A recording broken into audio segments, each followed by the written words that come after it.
Guys, nakahulma na tayo sa itong shakoy. Ayan. Tapos nagprito na tayo guys sa shakoy natin. Ayan. Okay, dandahan lang yung apoy guys. Hindi ko nabaliktad.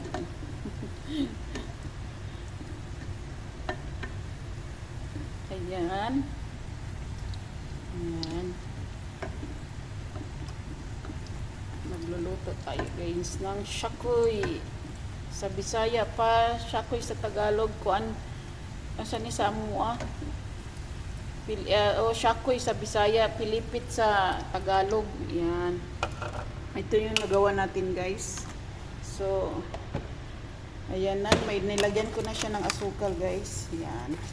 Kailangan marami siyang asukal guys. Kasi masarap to siya pag maraming asukal. Ayan.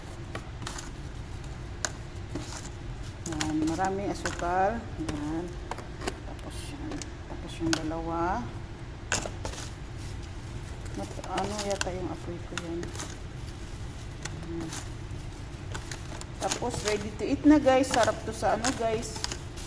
Sarap sa tea. Sa green tea. Wow. Yan. Yan na guys. May tatlo pa tayo guys. Nilalagyan natin ng asukal. Ayan. Ready na guys. Mag-tea na tayo guys. Yan. Yeah, maganda siya pag maraming asukal. Yan.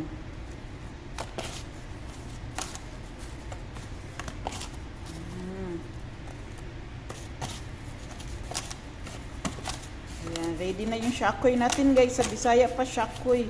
Sa Tagalog, ano yan? Pilipit. Pilipit ba guys? Tama ba ako? Yan.